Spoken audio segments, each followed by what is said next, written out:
क्या हाल चाल है बच्चों। आप सभी का स्वागत है आपके अपने चैनल पढ़ाई विद डीसी में। I hope that you all are well and fine and welcome back to our next video and our next topic of our chapter nationalism in India. तो पिछले वीडियो में हमने देखा था कि किस तरीके से महात्मा गांधी ने non cooperation movement Chauri Chaura incident के बाद में स्टॉप कर दिया। तो आज हम कवर करेंगे ईयर्स फ्रॉम 1922 टू 1930। इन सालों के बीच में Indian politics against the British government किस तरीके से काम करेगी, कौन लोग यहां पर इंडियन मूवमेंट को लीड करेंगे और किस तरीके से नॉन कोऑपरेशन मूवमेंट से हम नेक्स्ट मूवमेंट की तरफ बढ़ेंगे जो होगा सिविल डिसओबीडियंस। ठीक है, तो चलिए जर्नी को शुरू करते हैं और आगे बढ़ते हैं। ठीक है, 1922 एनसीएम स्टॉप्ड। क्यों हुआ स्टॉप्ड? चौरी चौरा इंसिडेंट। महात्मा गांधी ने क्यों की मूवमेंट बंद कर दिया? बिकॉज सत्याग्रही ने उत्तर प्रदेश गोरखपुर में 22 पुलिसमैन को जिंदा जला दिया। ठीक है, सिंपल। क्योंकि एक पुलिस स्टेशन में आग लगा दी सत्याग्रही ने, 22 पुलिस वाले मर गए उसमें। तो गांधी जी ने वायलेंस का बहाना बना के या वायलेंस के बारे में बोलकर मूवमेंट को बंद कर दिया। इसके बाद में जर्नी कैसे कंटिन्यू होगी, यह है हमारा आज का टॉपिक। ठीक है, तो जैसे ही एनसीएम स्टॉप होता है, महात्मा गांधी को ब्रिटिशर्स 6 साल की जेल की सजा सुना देते हैं। ठीक है, Mahatma Gandhi goes to the jail or is sentenced to prison by Britishers in 1922। 6 साल की जेल की सजा पर Mahatma Gandhi due to the health reasons 2 साल में ही जेल से छूटने वाले हैं। ठीक है, जैसे ही महात्मा गांधी जेल में जाते हैं, हम देखते हैं कि कांग्रेस 2 पार्ट में डिवाइड हो जाती है। कांग्रेस एक्चुअली में पहले से ही 3 आइडियोलॉजी के लोग हैं इंडिया के नेशनलिस्ट मूवमेंट में। लिबरल लोग, मॉडरेट्स लोग और रेडिकल्स लोग। लिबरल लोग वो जो थोड़े बहुत चेंज करना चाहते हैं शांतिपूर्वक तरीके से ब्रिटिश गवर्नमेंट में। मॉडरेट्स जो वो लोग जो ब्रिटिश गवर्नमेंट के अंदर शामिल होकर इलेक्शन लड़कर पॉलिसीज को बदलना चाहते हैं। और रेडिकल्स लोग वो जो हैं आपके भगत सिंह, राजगुरु, सुखदेव, ये लोग जो वायलेंट तरीके से जो तरीका पॉसिबल हो उस तरीके से दुश्मन की भाषा में बात करके जो इंडिया में चेंज लाना चाहते हैं। और वो चेंज क्या है? स्वराज। ठीक है, 3 तरीके की आइडियोलॉजी तो पहले ही है, पर इस समय कांग्रेस 2 पार्ट में डिवाइड होती है। पहले हैं आपके इंडियन नेशनल कांग्रेस। 2 तरीके से काम करेगी इंडियन नेशनल कांग्रेस। आप डिवाइडेशन के अलावा ज्यादा अच्छा वर्ड हुआ कि 2 गुट बन जाएंगे या 2 कांग्रेस में हो जाएगा इंटरनल डिवीजन। इंटरनल डिवीजन 2 तरीके के लोग होंगे या 2 तरीके से कांग्रेस काम करेगी। पहले हैं स्वराजिस्ट। स्वराजिस्ट ये लोग कौन है? इन लोगों ने बनाई है क्या? स्वराज पार्टी। नाम है CR दास एंड मोतीलाल नेहरू। ठीक है, इनका कहना क्या है कि after the non cooperation movement, ठीक है, जो चला 1 साल 1.5 साल तक पर अपने अल्टीमेट गोल तक नहीं पहुंच पाया। स्वराजिस्ट का CR दास और मोतीलाल नेहरू का यह मानना है कि हमें इलेक्शन लड़ना चाहिए। Election which are going to be held according to the Government of India Act of 1919। कौन सा act? Government of India act 1919। इसमें ब्रिटिशर्स ने वादा किया है कि हम प्रोविंशियल इलेक्शंस करवाएंगे या इंडिया की प्रोविंसेस में इलेक्शन करवाएंगे। उन इलेक्शंस में पार्टिसिपेट करना चाहते हैं स्वराजिस्ट और the members of Swaraj party who are CR Das and Motilal Nehru. तो कांग्रेस का आधा हिस्सा ये चाहता है कि हम लोग इलेक्शन में पार्टिसिपेट करें। क्यों? Because they want to oppose the British governments policies by participating in the elections. हम अंदर से ब्रिटेन गवर्नमेंट की पॉलिसी को अफेक्ट करने की, चेंज करने की, अपोज करने की कोशिश करेंगे। ठीक है, इनका एम क्या है? They want to, aim of Swaraj party क्यों बनी, क्या चाहते थे, ऑब्जेक्टिव क्या है इस पार्टी का, ऑब्जेक्टिव और एम। ठीक है, what is the objective? They want to participate, they want to participate in council elections, in council elections to oppose British policy, British policy from inside. ठीक है, यह लोग बीमारी का इलाज अंदर घुसकर करना चाहते हैं। ठीक है, they want to participate in the council elections to oppose British policy from inside. ये लोग चाहते हैं कि हम इलेक्शन में पार्टिसिपेट करें, इसलिए कांग्रेस के दो हिस्से हो गए। ठीक है, अभी भी कांग्रेस पार्टी का ही पार्ट है, पर कांग्रेस पार्टी के अंदर दो गुट बन चुके हैं। एक है स्वराज जो इलेक्शन में लड़ेंगे आफ्टर 1922 जो इलेक्शन होने वाले हैं according to the government of India act of 1919। ठीक है, और दूसरे हैं गांधीवादी, गांधीवादी। गांधी जी तो जेल में है, तो गांधी जी का कहना यह है कि हम लोगों तक पहुंचेंगे। एनसीएम में जितना पार्टिसिपेशन लोगों ने किया उससे गांधी जी खुश नहीं है। गांधी जी चाहते हैं कि अभी भी ये उस मास लेवल पे पार्टिसिपेशन नहीं था जो शायद इंडिया को इंडिपेंडेंस दिलाने में मदद करेगा। So Gandhi ji wants that the rest of the Congress leaders such as Jawaharlal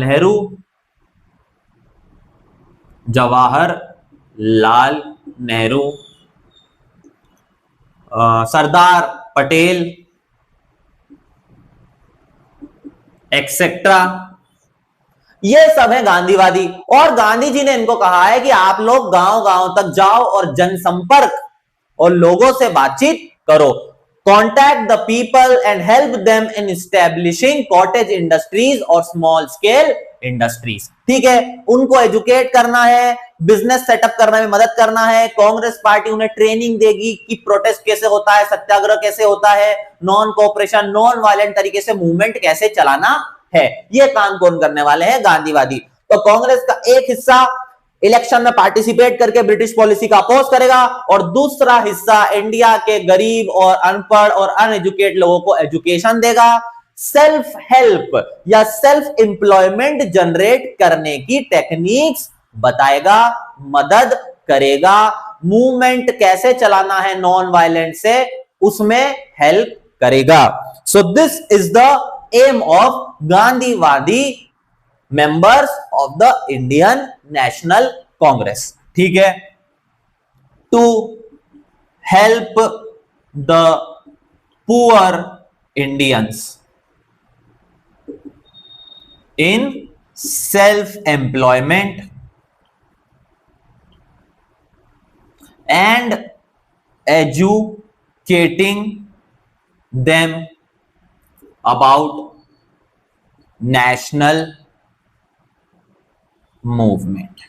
ठीक है, तो ये हुआ, ये काम होने वाला है आफ्टर 1922 और यही सिलसिला चलता रहेगा और कांग्रेस पार्टी इसी चीजों में इन्वॉल्व होगी until 1930 when Gandhi ji will start civil disobedience movement with his famous march of Dandi, जिसे हम सॉल्ट सत्याग्रह या सॉल्ट मार्च के नाम से जानते हैं।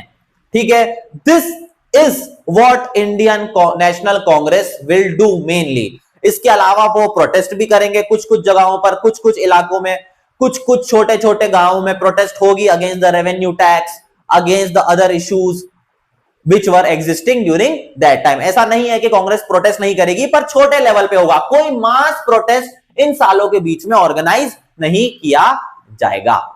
ठीक है, तो ये होने वाला है इंडियन नेशनल कांग्रेस के अंदर। ठीक है, आगे बढ़ने टॉपिक में। This is what is happening after the stopping of non cooperation movement. आगे बढ़ते हैं। अब हमारे सामने या एक छोटी सी प्रॉब्लम है नेशनलिज्म पढ़ते वक्त। हमारी जो एनसीईआरटी है या जो पोर्शन है सीबीएसई बोर्ड्स का और अलग अलग स्टेट बोर्ड्स का, वहां पर ये प्रॉब्लम आती है कि आपको नेशनलिज्म का जो मूवमेंट है वो सिर्फ गांधी और इंडियन नेशनल कांग्रेस के पर्सपेक्टिव से पढ़ाया जा रहा है। ये वही समय है जब आपके एक्सट्रीमिस्ट लीडर्स, और जिन्हें हम रेडिकल्स बोलते हैं, एक्सट्रीमिस्ट, कांग्रेस एक आइडियोलॉजी चलती है एक्सट्रीमिस्ट या रेडिकल्स लोगों की, जो मैंने आपको अभी बताई थी कि तीन आइडियोलॉजी है, तीन तरीके के लोग हैं नेशनलिस्ट जो अलग अलग तरीके से प्रोटेस्ट करते हैं। एक लिबरल शांतिपूर्वक, एक मॉडरेट्स इलेक्शन में पार्टिसिपेट करके, पॉलिसीज को अपोज करके, और तीसरे हैं रेडिकल्स जो वायलेंस तक को अपनाना चाहते हैं अगर आजादी के लिए उसकी जरूरत है तो ये वो समय है जब इंडियन पॉलिटिक्स डोमिनेट करती है या डोमिनेट करेंगे रेडिकल्स।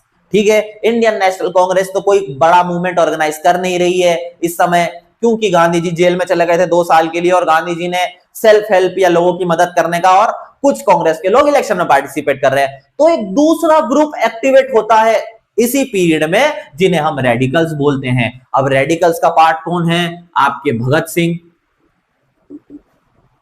ठीक है, यह सब ब्रिटिशर्स को ब्रिटिशर्स की भाषा में जवाब देकर भारत को आजादी दिलवाना चाहते हैं, जो कांग्रेस की और इंडियन और महात्मा गांधी की आइडियोलॉजी बिल्कुल भी नहीं है। गांधी जी नॉन वायलेंस को सपोर्ट करते हैं, but this leaders like Bhagat Singh, Chandrashekhar Azad, ये दुश्मन को दुश्मन की भाषा में जवाब देना चाहते हैं। ठीक है, इनकी आइडियोलॉजी है कि जिस भाषा में वो समझे उस भाषा में उन्हें जवाब दो। Chandrashekhar Azad, Sukhdev, etcetera, this are the leaders who are extremist और रेडिकल्स। ये समय इन लीडर्स का है, दिस लीडर्स विल डोमिनेट। और हम देखते हैं कि हमारी बुक्स में इन लोगों का कोई मेंशन ही नहीं है। आप देखोगे नेशनलिज्म इन इंडिया में हमें इंडियन नेशनल कांग्रेस के बारे में ही पढ़ाया जा रहा है। थोड़ी सी बायस्ड बुक लगती है अगर आप देखोगे तो। No relation of this people और no mention of this people और नो इंसिडेंट और what they did in nationalism in India. Bharat को आजादी दिलाने में इनका क्या रोल है हमें एनसीईआरटी में पता ही नहीं चलता है। अगर आप लोग चाहेंगे तो इनके लिए एक छोटा सा डेडिकेटेड वीडियो हम अलग से बना देंगे। ठीक है, पर हमें बस इतनी बात ध्यान रखना है कि इन एक्सट्रीमिस्ट लोगों ने एक पार्टी बनाई थी जिसका नाम था HRA इन 1924। ठीक है, जिसका नाम था हिंदुस्तान रिपब्लिकन आर्मी और एसोसिएशन। हिंदुस्तान रिपब्लिकन आर्मी या एसोसिएशन भी बोल देते हैं कुछ लोग। ठीक है, बनी थी 1924 में। किसने बनाई थी? इसके फाउंडर्स हैं भगत सिंह, जतिन दास एंड अजय घोष। ये हैं HRA। ठीक है, HRA बनी। ठीक है, और इसी HRA को अपनी एनसीईआरटी में 1928 में फाउंडेशन बताया गया है और इसका नाम चेंज कर दिया जाता है HSRA 1928। 1928 में HSRA बनी है बाय भगत सिंह, जतिन दास, अजय घोष। अब थोड़ा सा कंफ्यूजन हो रहा होगा। ठीक है, तो समझने वाली बात यह है कि HRA जिसके बारे में मैंने अभी बताया आपको कि 1924 में बनी। ठीक है, इसका गठन भी चंद्रशेखर आजाद, भगत सिंह, अशफाकुल्ला खान, इन सब लोगों ने किया था। ठीक है, पर अकॉर्डिंग टू द सजेशन और लाला लाजपत राय, ठीक है, ये मीडिएट करते हैं इस पार्टी में और बोलते हैं कि थोड़ा सा वायलेंट नेचर अपना बंद करो, और HSRA का गठन होता है। ठीक है, ये अपनी थोड़ी सी पार्टी पॉलिसी कन्वर्ट करती है, थोड़ा सा वायलेंस कम करने का और ब्रिटिशर्स के साथ नेगोशिएशन करने का वादा करती है लाला लाजपत राय को, जो एक बुजुर्ग नेशनलिस्ट लीडर है उस समय के। ये सभी लोग लाला लाजपत राय को बहुत मानते हैं, अपने पिता समान समझते हैं, इसीलिए अपनी पार्टी की थोड़ी सी वायलेंस वाली पॉलिसी को कंट्रोल करते हैं 4 साल बाद, और 1928 में अपनी पार्टी का नाम और ऑब्जेक्टिव दोनों बदल देते हैं और बन जाते हैं Hindustan socialist Republican army.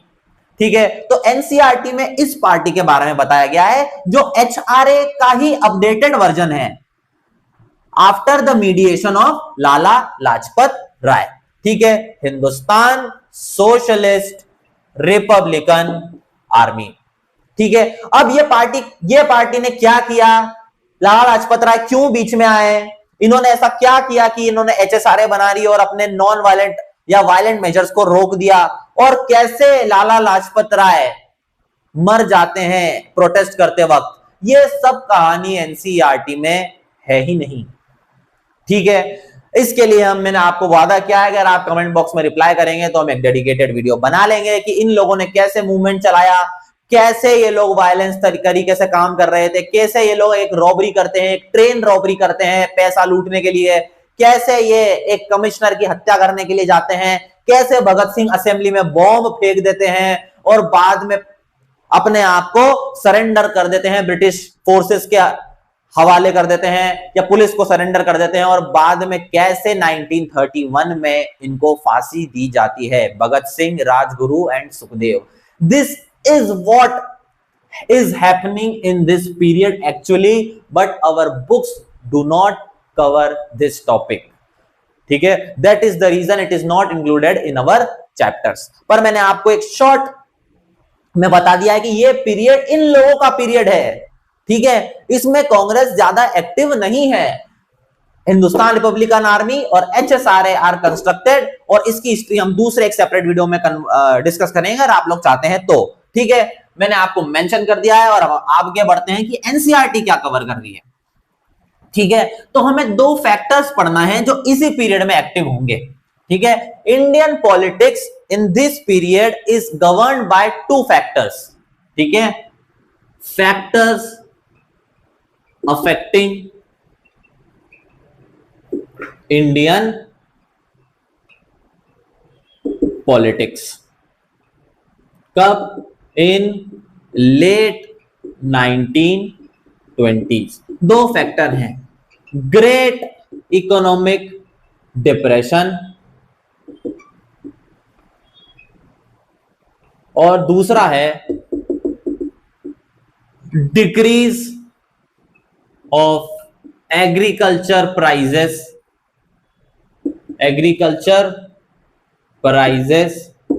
And decrease of exports. ठीक है, वर्ल्ड इकोनॉमिक डिप्रेशन और ग्रेट इकोनॉमिक डिप्रेशन का मतलब है वैश्विक मंदी। हम देखते हैं कि 1926 के बाद से दुनिया भर में एग्रीकल्चर प्रोडक्ट्स के और अलग अलग कमोडिटीज के दाम नीचे गिर गए। इसका असर सीधा सीधा इंडिया के किसानों और बिजनेस कम्युनिटीज पे पड़ने वाला है।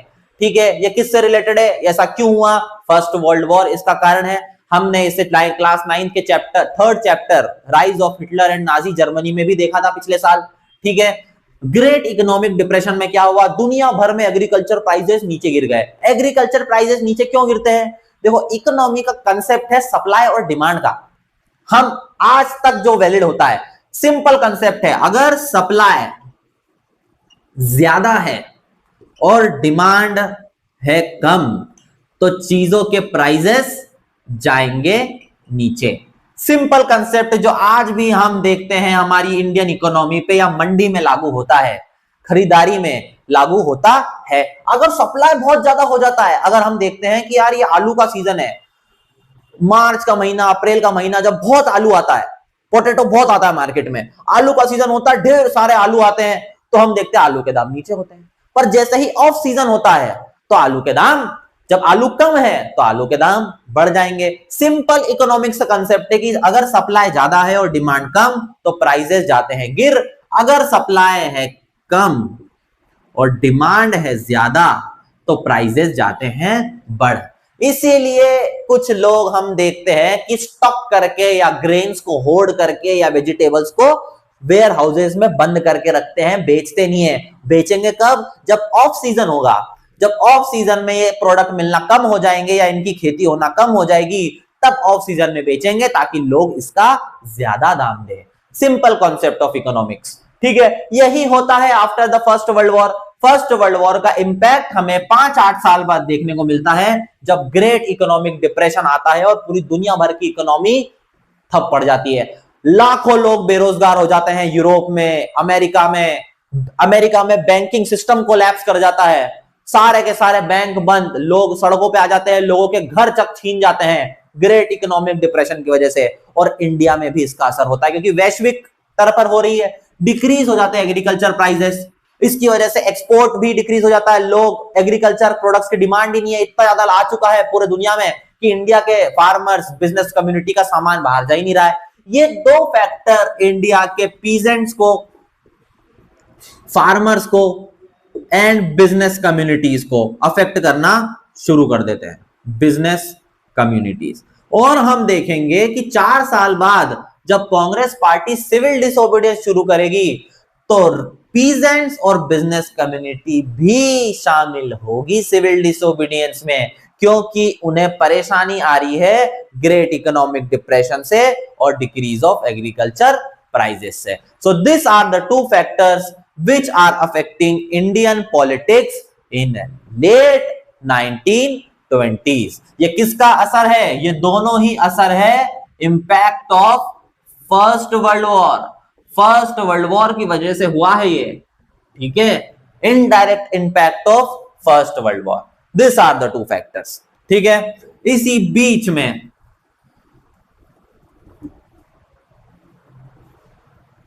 1927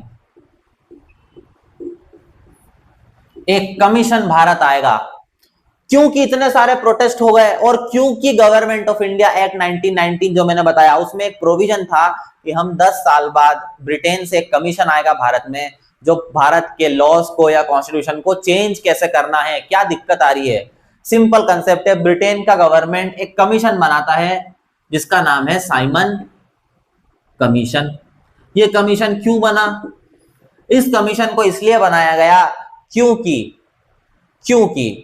ब्रिटिश गवर्नमेंट ये बताना चाहती है कि यार ये कंट्रोल करना चाहती है, रीजन जानना चाहती है कि इंडिया के लोग अब इतना प्रोटेस्ट कर क्यों रहे हैं, क्या समस्या है तुमको बता दो। तो उन्होंने कमीशन बना के भेजा कि क्या समस्या आ रही है, ऐसा क्या लॉ में चेंज कर दे हम, ऐसा क्या कॉन्स्टिट्यूशन बदल दे कि इंडिया में प्रोटेस्ट होना बंद हो जाए। और इस क्लॉज को गवर्नमेंट ऑफ इंडिया एक्ट 1919 में डाला गया था। तो उस हिसाब से कमीशन आना था और एक कमीशन ब्रिटेन की गवर्नमेंट ने भेज दिया under the leadership of, leader कौन था इस कमीशन का? Sir John Simon.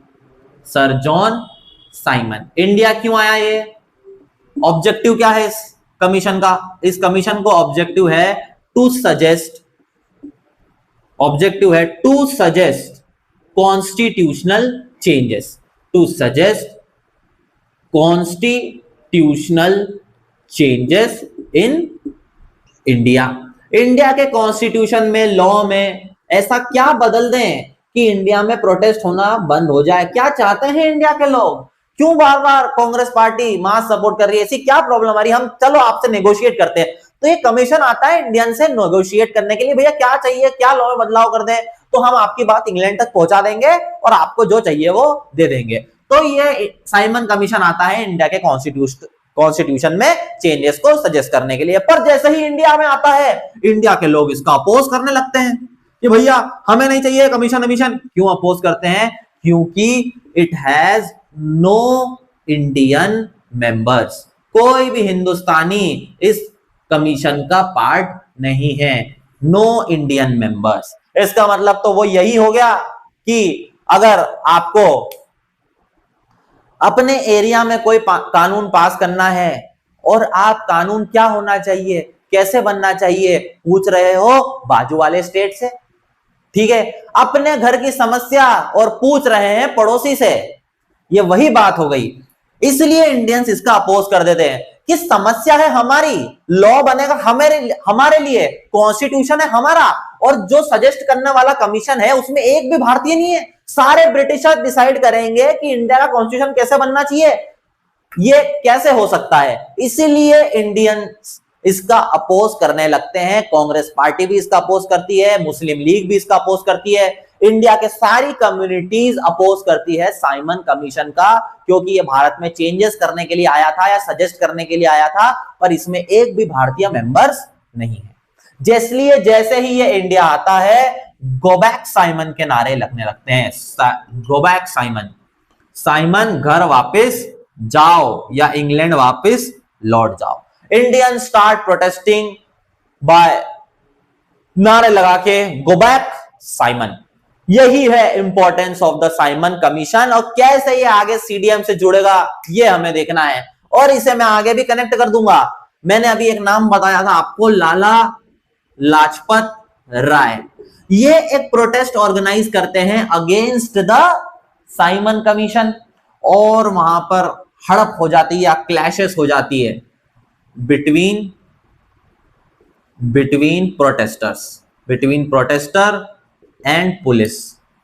ठीक है, लाला लाजपत राय अपोज करते होते हैं किसका? साइमन कमीशन का, और पुलिस वहां पर कर देती है लाठीचार्ज, और उस लाठीचार्ज में लाला लाजपत राय, जो इंडिया के बुजुर्ग प्रोटेस्टर थे, काफी समय से नेशनल मूवमेंट ऑर्गेनाइज कर रहे थे कांग्रेस, गांधी जी के आने के पहले से, उन्हें लाठियों से मार मार कर रोड पर मार दिया जाता है। ठीक है, और यही वो आदमी है जिसने भगत सिंह की पार्टी एचआरए को एचएसआरए में कन्वर्ट किया था और नॉन वायलेंट तरीके से काम करने के लिए फोर्स किया था। जैसे ही ये मरेगा, हम देखते हैं कि भगत सिंह असेंबली में जाके बॉम्ब फेंकेंगे। ठीक है, लाला लाजपत राय का incident will force HSRA members to again commit to their violent measures. ये फोर्स कर देगा भगत सिंह को कि हमारे गुरु को मार दिया, अब हम लेंगे बदला, और वो जाके बॉम्ब फेंकता है। सब साइमन कमीशन से रिलेटेड है। साइमन कमीशन आता है, इसका अपोज लाला लाजपत राय करते हैं, पुलिस लाठीचार्ज करती है, और लाला लाजपत राय की डेथ हो जाती है by the policeman during the protest. ठीक है, this is the significance of Simon commission, जो 1927 में भारत आया, भारत में चेंजेस सजेस्ट करने के लिए। यार बार बार क्यों प्रोटेस्ट हो रहा है, एनसीएम क्यों हो रहा है, सत्याग्रह क्यों हो रहा है?